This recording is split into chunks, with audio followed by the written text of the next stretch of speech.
how did you find out that doing this hill, man? In Yonkers.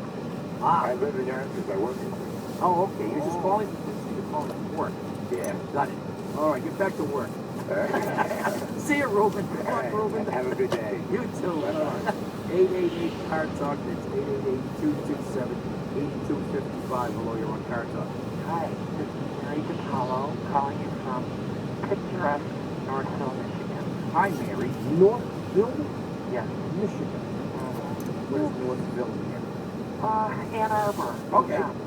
Picturesque Northville, Michigan. How nice. Yes. So what's up? I'd like to preface what I'm about to ask you by asking you both if you are familiar with the movie Gaslight. Oh, what's Charles Boyer, Ingrid Bergman, and Paul Henry? I just thought Sean Boyer. And for those who haven't seen the movie, Gaslight is about this woman who thinks she's going crazy because the lights keep going off and on in her house. I think it's not lights, old time Gas lights. gaslights. And it's her husband who's up in the attic Looking for hidden money. He's turning things up and down. Who knows what it's like. Like the light in the attic. He does that. The lights in the bedroom go dim and he increases it and it's all wacko. Yeah. And he gets the money and runs away. So yes, we do. Yeah, we do run off with Cher. Charles Boyer. Okay, so yes, we are familiar with Gaslight. Well, this Your is husband pulling one of these on you?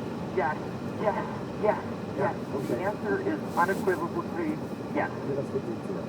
I'm telling you, this man is something else. He doesn't want me to identify the company that he works for, but let's just say that I've had 6 Mustangs in as many years because of this position. Okay, gotcha. So he is constantly berating me relative to the way that I drive, park, and deal with the Mustang. Yeah. And so the latest altercation involves the compost. Yeah. You know, we have an opportunity to get free compost once a month up and through the month of November, and I asked him the night before the compost was due to be delivered, and I borrowed the truck. Sure, no problem. But of course, you know, he went to work in the truck that morning. Yeah. So I remember the compost was there. I saw it on the way to the grocery store and thought, oh, there's the compost. I got to get it. Well, not having any buckets or other large containers in the car. Drove up the back seat. No, the trunk. The truck. The trunk. Yeah. Now, 6 weeks, whatever it's been later, because I had to go to New York and, you know, I travel around this and that. He's getting very nervous and he's saying, you've got to get the compost out of the trunk or you're going to ruin it. It's still in the trunk? Yeah. Okay. How is it going to ruin it? Doesn't it, like, smell bad? No. Is It's it nice packaged compost. somehow or is it loose compost? Loose. Loose. Now, how are you going to get it out of there? Shovel. Yeah, and when you get down to the little crumbs and stuff on the bottom, you're going to just, like, sweep it up and then vacuum it? No, I thought, is there a hole in the trunk that you can just put it through the hole and Well, it'll go not down? yet, but I got to think there will be. Well, there might be a hole where the spare tire. Oh, there almost always is a drain hole if there's a spare tire well. Okay, good, because that's what I'll do. Then you're going to just, like, sweep it into that little well and... And you can remove the carpet from the trunk. Well, I mean, yeah. Which Yeah. will never be the same. Well, okay, now why is that? Well, Because you've got rotting garbage sitting on it. I don't agree. I mean, it's dirt. Right. If you took a shovel full of dirt out of your backyard and threw it in your trunk, you could leave it there probably forever. Thank In you. fact, you could look at the trunk of my car. I rest my case. I mean, what's it going to do? It's dirt. The reason that they don't call this dirt, it isn't dirt yet. She didn't have dirt delivered to her trunk. Compost. Mary had compost. There is a difference. Compost is an intermediate step. Oh, It's between with garbage and dirt. garbage and dirt. I believe. Not only not being an expert in dirt and compost, but not knowing a single thing about gardening in general, I will have to defer to my brother, who is a consummate, world's consummate. Well, hardly, but I think this is how we differentiate between garbage, dirt, and compost. Compost is in the middle I think it's somewhere. a middle step. It's on its way. It's wannabe dirt. Wannabe dirt. Yeah. But But she says it doesn't smell at all. Well, wait, I'm thinking of keeping it in all winter. You know why? Wait. You might as well. Because the Mustang is so lousy in the snow. Yeah, that car is the pit. And we live on a downward sloping driveway. Yeah. And then you got to go up an incline to get out to the end of our dirt road. Okay, So, Mary, your husband's gonna lose his job if you stay on this subject. So cool it. Yeah, especially considering that you gave us your last name. Yeah. And it's pretty clear the old boy works for Ford. Or used to work for Ford. Well, Well, so the question is, what is compost? Will it make a mess out of the trunk other than simply getting it dirty? His opinion is it's gonna rot things in there. But Yes. don't forget, we have carpet in the rug, which I suppose could be hurt because the compost might be moist, and the moistness would probably cause the rugging in the trunk to get what? Yuck. I think this You will decompose. begin to grow mold on things like you could never have imagined. Right, but it's not going to hurt the structural integrity of the car. But you probably are going to have to replace the rugs. If you had put down some plastic bags before you threw that stuff in the trunk, when the guy threw the stuff in the trunk, did he say, "Lady, are you sure you want to do this?" I threw the stuff in the trunk. All right, lady, Don't are you you have sure you anyone- want to do this? They have anyone supervising? No. Anyone can come along with a Mustang and fill up her trunk with compost, they don't care. I'm sure you were the talk. You were the talk of the whole place. Yeah, Well, I'm sure. there were a couple guys that were standing around shaking their heads. What are you doing? And you just did it because it sounded like I would get that stuff out of there as soon as possible. You can't do any good. It can only do harm. I get it out. I yank the carpet out of there and have it shampooed or something. Maybe burn the steak. I don't know. On the other hand, would you not be willing to invest the price of a lousy trunk rug, probably $20, Find out in what the happened. interest of science? It's already been in there for 2 months. What's The another 2 months? damage is done, right? The damage is done. I say leave it there, take it out in March, find out what happened in there, and then you can call us back and we'll know. So the next time someone calls and says, I was thinking of filling my trunk with compost, well, we can say things like, according to the Paulo theory, you can leave compost in a trunk for at least 6 months without undue harm. Yeah, I like that idea. We'll name it after you. And especially, And tell you what, you'll need the money that you get from this theorem because your husband's going to be able to work. so listen, I'm getting a new Mustang in about 6 weeks. So I have to turn this one in. Oh, you're going to take the compost out of this one and put it in the new one? No. I'll just leave it in. Let's do it over there. Yeah, sure. Yeah. Okay. Then I'll really have a good theory to work with. Oh, man. Oh, your poor husband. Your husband is a saint. He's a good guy. Yeah, you bet he is. Thanks for calling. Okay, thank you. Bye. Well, it's happened again. You've wasted the perfect with the car talk. Our esteemed producer has dug the subway fugitive, not a snake in fashion, Mongo Boyberg. Our associate producers are David, the Cabs of Belleville, Carly Highholt, Catherine, Fidel Blucher, and Alosa. Our web actor was Doug with Gray Hair, assisted by Connie Brickford. Our engineer is John Yali Karate. Our interns are Ariel Niedermeyer, and Ross, and our technical, spiritual, and menu advisor, just back from the London Frogs, and roast hog, leg of frog, holy hog, waffle frog, chili frog, cheeseless frog, chilled egg dog, don't ever jog, artery clog, dialogue, it's not fuzzy color. Our public opinion pollster is Paul Murphy of Murphy Research, assisted by statistician Marge Rivera. Our customer care representative is Haley Chapazoff. Our personal makeup artist is Bud Tuggley. Our second shift meteorologist is Claudio Overnight. Our windshield wiper replacement team is Ike and Zeke Clearly. Our staff orthopedist is Denise Hoyt. Our chief accountant is Candace B. Rittenhoff. Our Ralph Cramden impersonator from the Dubai office is Mohammed Ahmed. Our route planner is Oliver D. Mapp.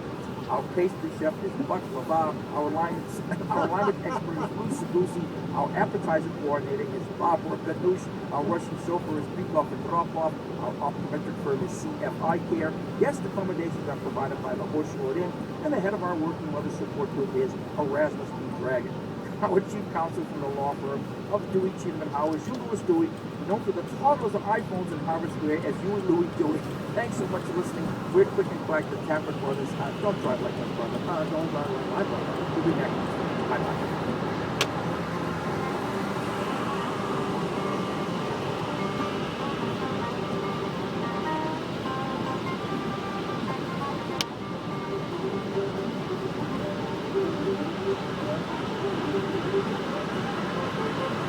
You can get a podcast of the show, which is number 1153, download classic Car Talk episodes, or check out our clothing and CD collections all over at cartalk.com. Also this week at cartalk.com, how to know when to pull over immediately. I don't know when you spill hot coffee in your left hand.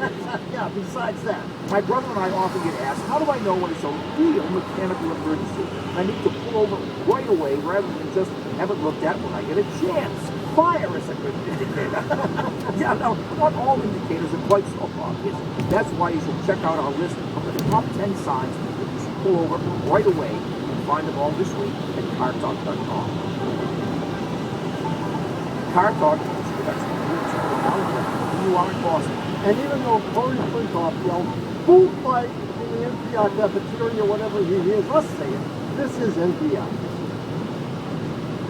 Well, you're operating on luck at this point. A ring and a prayer. A wing and a prayer. And the fact that it hasn't broken down is a miracle. I've gone 200 times round trip to New York without fail. Well, I mean, also, I mean, if you think about it, if I had a Suburban that was in great shape, except it needed an engine, would I just take it to the junkyard and throw it away? No, because I would go and I would spend $1,000 or whatever it is, and I would throw an engine in it. I guess I'm looking for the Suburban that lost its transmission and its differential. Yeah, that's why I said you're never going to find one. You want one that's got no engine, no transmission, and no differential. Well, alternatively, I mean, it may sound wacko, but you might be able to fix the frame on yours. I asked my mechanic if he thought he could do it because he's done the welding on it before. Oh. And he said it might be $5,000 later. He seems to think it's entirely shot. I mean, I think the thing to do is you go to a junkyard and you get the closest thing. You try to find a Suburban that has one of those three components, no good. You can't buy it from Hancock, New York junkyard. It's going to be as rusted as yours. Yeah. And this is going to call for a vacation to Florida. Now this might be a good idea if I was lucky enough to find the body, but I probably won't find the body. Well, you don't have to do it yourself. I mean, you can go to your buddies at the local junkyard / auto recycling center and tell them what you're looking for. Well, that's a great idea. And they will put it out on the network. Cool. Junkyards have a network. They send up smoke signals to grease they burn. The tires that are still on fire. And somebody will answer saying, I've got such and such and I want $2,000 for it. Someone else will say, mine is in better shape, blah, blah, blah, blah. And then you can just go around on the train and look at the 3 or 4 that sound good to you. I think it's worth a shot. Well, look, when do you start to see? My wife starts to see things in March. I don't have to get to work until April. Oh, so you've got 5 months. At least 3 months after the holidays. Yeah. You've got 3 full months. Right. To go down south. I go for buying Grotto, I think. I mean, you might as well have some fun, right? I can see Mark now saying, hon, I am going on the quest. I'm going on the quest for the body. You're telling me that you grow organic lettuce, and you subsist on driving a suburban-sized vehicle from your farm to New York City, periodically. I go down every Tuesday for 26 weeks from the first week in June to Thanksgiving. Okay, so once a week you drive to New York with a truck full of lettuce. About 10. I repeat, a truck full of lettuce. You manage to make a living on that. I do. What do you bring it back when you come? Cuban cigars. Cuban cigars. I knew it. He makes nothing on the lettuce. Hey, Mark, best of luck. Thank you very much, Gibson. I appreciate it. And send us a postcard from Mardi Gras, will you? Most definitely. He's making the reservation. What do you do? I mean, why not, right? From Thanksgiving to April. Yeah, that's tough right now. Let's say farmers aren't making it. 1-888 Car Talk. That's 888-227-8255. Hello, you're on Car Talk. Hi, I'm the waiver from Appalachia, Ohio. The waiver. Yes, I understand that my husband called about Oh, yes, we spoke to your husband last week. Dave, right? Oh! Yeah, he's the one. What's your name? My name is Jan. Jan. Well, I should remind everyone who maybe was listening last week that Dave called us because his wife Jan is a waiver. He said you're Waves at said everybody. you're a cute blonde, and if you drive down the street, all these people coming the other way are blowing their horns, and you're waving at everyone and saying, "Hi, how are you?" And you're careening around turns, and the poor guy is scared to death. Well, I was just saying, you know, I grew up on gravel roads, and I know how to drive on gravel roads. And you know, when he drives, it makes me have white knuckles. But you know, when I lived in North Dakota, it was kind of training ground for me. You know, up there it was a straight shot through, and I could do my nails and makeup and read a book. So you know, when we came down here to Appalachia, Ohio, you know, of course the roads are quite different. So. I just find that I could do more multitasking and still be safe. You know, it's basically a road etiquette versus safety. And he's only on the safety side. I could do both. Well, we did sympathize with you, in fact. If you spoke to him about it, we did mention that we thought he was overreacting a bit, and that the proof is that you've been doing this for years, and you haven't crashed yet. No, not at all. Yeah, we thought he was being a little bit, we thought he should take a pill. Well, yeah, you know, it was either the Valium or maybe I could just strap him on top, you know, like the Christmas tree. Yeah, that's not a bad idea. What if he sat in the back seat right behind you and he did the waving? No one would see him, you know, and it's an automatic thing. I mean, What if he hung his head out the window like a dog? like the dog? So now you mentioned that when he drives, you get white knuckles. What does he do that makes you nervous? Oh, well, to me, you know, I anticipate the road ahead, and I don't have to wait until I get around the curve in order to slow down. Yeah. You know, and out here, you know, you could have a cow on the other side of the road, you know, on the other side of the curve. Yeah. So I'm normally the designated driver. Yeah. Also, when the two of you are in the car, you do the driving. Right, most of the time. Because even though he thinks that you are reckless, he in fact is reckless. Obviously. Yeah. Obviously. See, I don't think we're going to resolve this, but I think you guys need to take separate cars. Yeah. And then you can do all the wave, you know, have him go ahead. Yeah. And you be the car behind, and you can do all the waving you want. You know, I always drive with both hands on the wheel. You know, you can have a 3-finger wave, you know, real easy, you know, and it doesn't have to distract from the road or what you're doing or anything, and everybody else waves back. Well, you know, he intimated that you were waving like a lunatic. Yeah. Well, I figured that was my answer to road rage. You know, if more people wave, then you wouldn't have all of this Not bad. anger on the road. Well, I agree with that, certainly, and we told him to lighten up, and I guess we're going to stick with that. We're with you, Jan. Great. Thank you, guys. Thanks for your call. Bye-bye. Bye. Oh, boy, oh, boy. Well, look, it's happened again. You've wasted another perfectly good hour listening to Car Talk.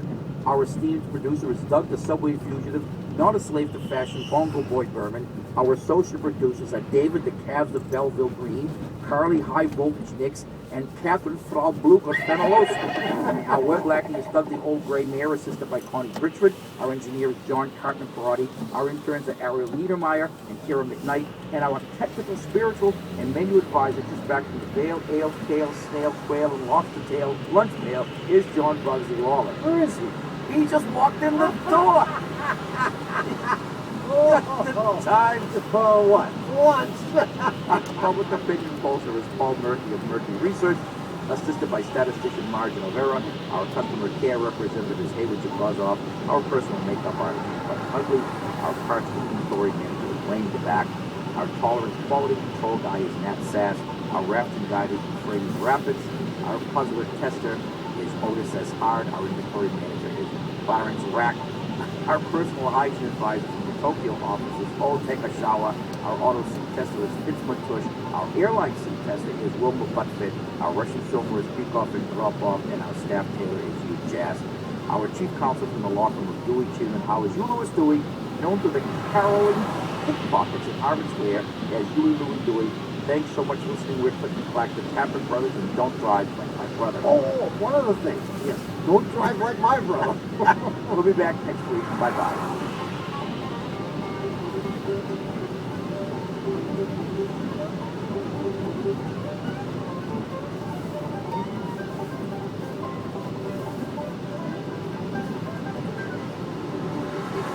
You can get a podcast of this show, which is number 1152. Download classic Car Talk episodes or check out our clothing and CD collections all over at cartalk.com. Also, this week at cartalk.com, holiday travel season. That's right, so we urge you to read our carefully thought out winter driving tips before it's too late. Before it's too late for what? Well, too late to escape from your mother-in-law's once your car breaks down. Heaven forfend! Yeah, read our tips for helping you and your car survive the winter right now over at cartalk.com. Car Talk. So I have to confess to some dark moments when I doubted you. Oh. But I then took it with the replacement carburetor in it to a mechanic who works on old cars. Yep. And by the way, I told him my whole history of the problem, and he said, "Oh yeah, you're the one I heard on Car Talk." Oh, really? And he did tell me I had a bad rebuild. Oh. But it runs well now. Oh, it runs great. Is the old geezer still stuck to the bumper? Yeah, but I bring him food and water every now and then.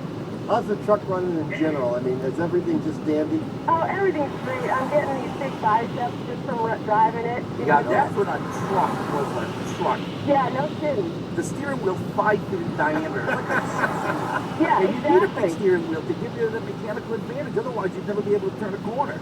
Exactly. You should see my biceps. I'm not kidding. I'm going to start making money in bars arm wrestling. Well, I'm glad to see that your upper body strength is improving because of this truck. Yeah, my general health is vastly improved. Yeah, that's good. This is going to do a job on your spine, though. You know how badly it takes the bumps Yeah, and the turn. and the turns. Yeah. Yeah. You could fall over those side doors going around a shop first. Yeah, I think I'm pretty slow. Hey, Chelsea, thanks for calling originally, and it's a pleasure talking to you. Yeah, thanks for your help. I'm so happy to have my truck working again. We are too. Good. See you later. Thanks. Bye-bye. Bye.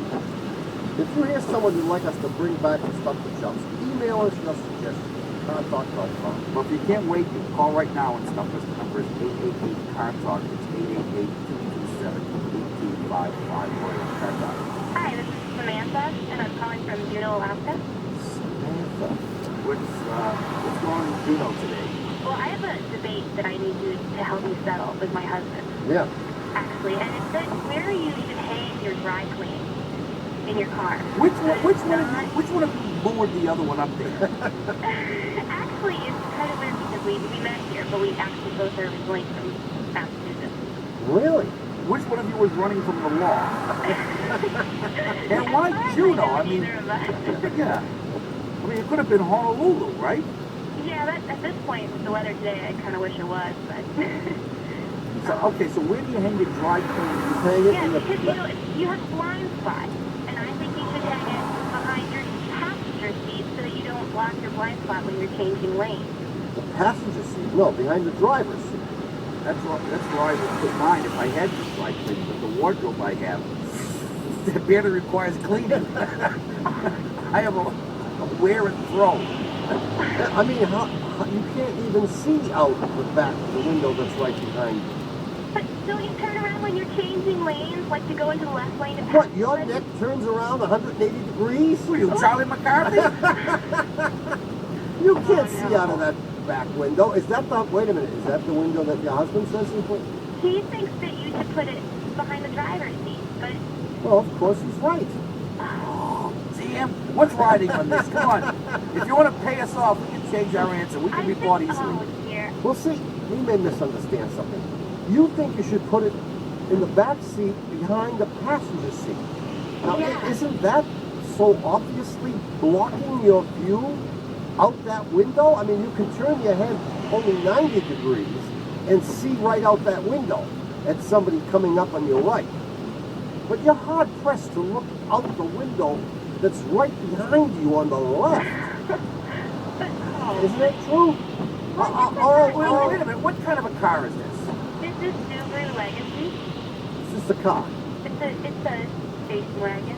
See, I mean, I hate, especially considering the consequences of this whole discussion here, to agree with my brother. Because who knows what it would be like when I go home. But I think that I would want to put the stuff and block that window. I mean, to be quite honest, the place I'd rather put the stuff is to lie it down in the back. Yeah, I mean, that would be a compromise, but it wouldn't be dealing with the issue. Yeah, I mean, that's just avoiding the issue. And that's probably the safest thing to do in a lot of cases what you disagree with your wife. So to put it just in the back seat. No, like it's that. hide. Make believe you didn't hear her, or just do what she says and forget about But it. you know, when I change lanes, it's always more difficult to go from whatever lane I'm in to the right lane. Yeah. Because for whatever reason, you're farther away from the traffic, and it's harder to change because the blind spot seems to be a little bit more difficult to figure out there. And in fact, I think we have a thing on our website which explains how to adjust your mirrors so that you don't have a blind spot. Imagine if you didn't, if you were driving a piano truck, you know, where you just had a windshield Oh yeah, and, you didn't have any. and Okay. a window on each of the front doors and no other windows including the back. What, you would have to rely solely on the mirrors. And I think more people ought to learn how to drive with just the mirrors. Really? See, I got in trouble when I took my driving test for using my mirrors too much. Well, I mean, I think what you should do is hang some dry cleaning in this place behind you and go off for a drive and see if, in fact, the stuff that's hanging there ever impedes your vision. And I'll bet you never look out that window. I'll bet you can't even turn your neck that far. Wow, so you're agreeing with my husband. Oh, okay. 100%. Silent. Don't sound so downtrodden. I was really hoping to, you know, I prove know. my point, but oh, that's all right. Thanks a lot anyway. No, thanks a lot. Boy. No, you're sorry you called us, now aren't you? No, I'm not. See you, Samantha. Thanks, bye. Bye-bye.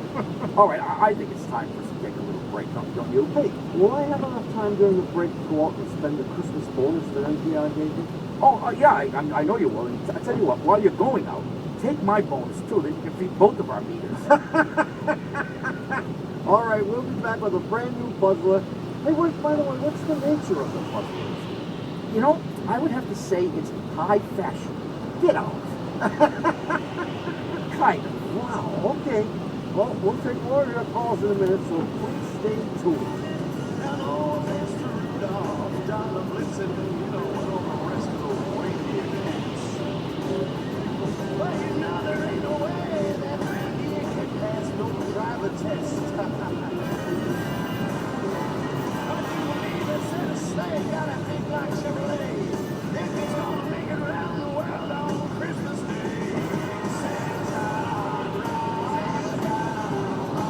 Santa's got a hot rod. It's the only way you can rock and roll that old Christmas sleigh. And even though Carl Castle jabs his weekend edition Sunday lapel pin into his click-and-clack effigies whenever he hears us say it, this is NPR.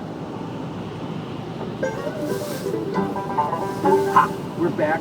You're listening to Car Talk with us, Click-and-Clack, the Tapper Brothers, and we're here to talk about cars, car repair, and of course the new puzzler. Yes, I said high fashion kind of. Does it have to do with coveralls? Well, no, maybe. This was sent in almost 6 years ago by someone named Patrick Moody. And of course, I had to. It took me 6 years to mess around and be obfuscated enough to get it to the point where it was usable. Yeah, sure. So here it is. You You ready? wouldn't want anyone to get the right answer. Somewhere around 1912 or 13 or so, aviation began to really catch on in Europe. It didn't catch on earlier because there were no planes. But it was fortunate that it did catch on when it did, because they were going to need all those planes and pilots for World War I. Yeah. Lucky them, huh? Yeah. Anyway, now the legend goes that it was around that time that the soon-to-be famous pilot, Friedrich Schwingenrunner, started wearing a very long silk scarf that the lovely Fräulein Blücher had made for him. Now, Friedrich had long been known for his foppish flying duds and was a popular figure at the local guest house, you know. Yeah. But as stylish as it was, that long scarf was not worn for fashion reasons. Oh. The question is, why did Friedrich wear that scarf, and why was it so long? Pretty good. High fashion. Now, if you think you know the answer, write it on the back of a Mel Brooks deluxe DVD box set, including Blazing Saddles, Young Frankenstein, and of course a life-size color poster of Frau Blücher. Send it to Puzzler Tower, Car Talk Plaza, Box 3500, Harvard Square, Cambridge, our first city, Matt 02238. Or you can email us your answer from cartalk.com. But right now, if you have a car question for us, we're at 888-CAR-TALK. That's 888-227-8255. Hello, you're on Car Talk. Hello, guys. Good track in South Bend, Indiana. What's happening, man? I have a problem with the 1996 Dodge Grand Caravan. Okay. Had a local mechanic, kind of a one-man operation, do some major engine work. And I went to pick the vehicle up just before I went on a long trip, paid the guy, left, and then found out that the dipstick was stuck. Was stuck in the dipstick tube. In the dipstick tube. And how'd you find that out? Well, He tried to get it out. I was going to check the oil, of course, the process of everything, and found out that it was, I could have used the hydraulic lift and it would come out. And you say this happened when? Actually, I checked it before I left town, so it would have been just, maybe a couple hours after I'd left the shop. Oh, so the first time you tried to remove the dipstick, you couldn't get it out. Right. Okay. All right. But you were already on your trip. Actually, I wasn't, but I didn't have a choice. I had to go the next day, and he knew I was leaving on this trip too. Yeah. But, the question is, well, if you ever get anybody to change my oil anymore, that's one question. And the other is, should I cut the top of the dipstick off, try to stick a rod down there to get the oil level, or should I use the system I use now? And that's to wait till I hear the noticeable pinging. No, I don't like that system. I don't like that either. It's effective. Well, he may have welded the dipstick to the tube. He didn't want you to worry, so you can't pull that dipstick out. No, I think what happened is somehow or another the dipstick tube got crimped. Can you move the dipstick at all? You can't turn it, can't do anything. Well, you need the dipstick tube bolts, I believe, to the block.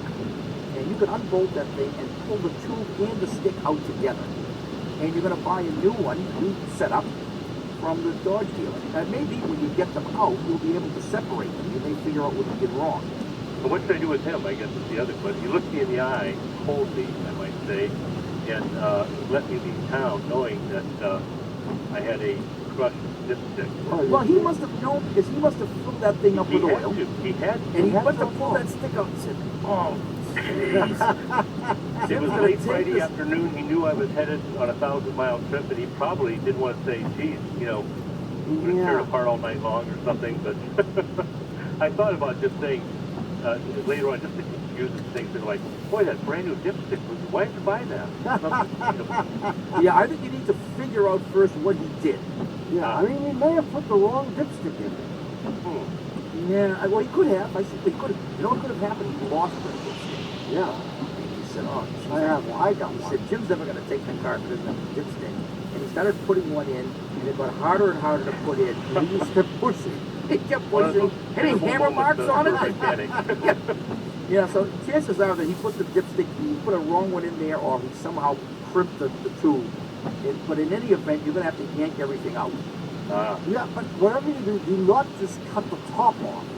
Yeah. Because it's very possible that the rest of the dipstick will fall into the engine. Oh, it get worse and worse. And we don't want the end of your dipstick to fall off. Oh, well, sounds terrible. It does sound terrible. Yeah. Good luck, Jim. Hey, thanks a lot, guys. See you later. Bye-bye. 888 Car Talk. That's 888-227-8255. Hello, you're on Car Talk. Hi, this is Delora from Sun Valley, Idaho. Delora? Delora. How do you spell that? D-O-L-O-R-A. Delora. Okay. Delora. And where are you from? Sun Valley? From Sun Valley, Idaho. Oh, that sounds like a What wonderful Delora place. means in Italian? I can tell you what it means in Spanish. Yeah, does it mean a royal pain? That's Delora us. And I think they took the ES off because I'm not a pain. Well, in Italian, Well, Delora, it's with an E at the It's end. really, Which yeah. means Yes, pain. yes, Yeah. yes. You know, You that's the brute way it is. Delora. Anyway, Okay. Delora, what can we do for you? Well, I have a 1994 Ford Explorer, Uh-huh. and I've really enjoyed this car, but the cruise control went funky. It will not, you can't turn it on. And in Idaho, you have some very long distances, and you do like to cruise. Ah. So I took it down to my mechanic, Ah.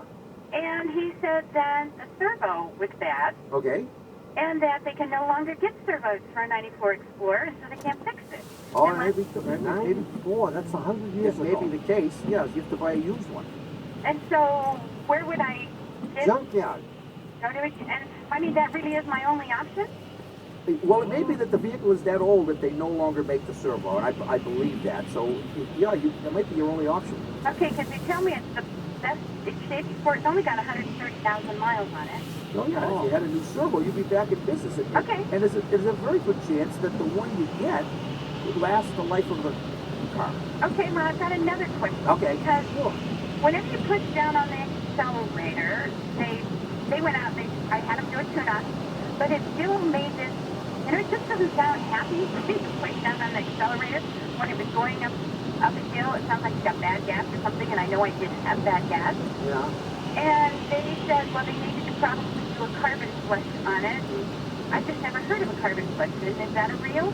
Well, what they may have done is they may have run a solvent through your fuel injectors. Well, I haven't had it done. Oh, you haven't had it I done? wanted to talk to you guys before I had it done. Well, tell us again, when you're going up the hill, what is the car doing? It's going, sometimes, I mean, not bad, but it's accelerating slowly. Oh, so it's struggling going up hills, but it isn't misfiring. It isn't. No, it is not misfiring. And it's just noisy. Yes. Well, it's got 130,000 miles on it. It's a bit noisy going up the hill, too. Yeah, he might be right. Well, the other thing for you to look at is an exhaust leak. You know, there may be a small exhaust leak, and these are prone to exhaust leaks, the exhaust manifolds, which Okay. run into the hood. And under normal conditions, when you're accelerating gently or driving in stop-and-go traffic, an exhaust leak is not that noticeable. But when you're really flooring the thing and trying to climb a hill, you're asking the engine to put out its maximum amount of power. The explosions in the cylinders are their biggest, and that's when you're going to hear something like that. It'll make it sound awful. It'll make it sound like it should be going faster for the amount of noise it's making.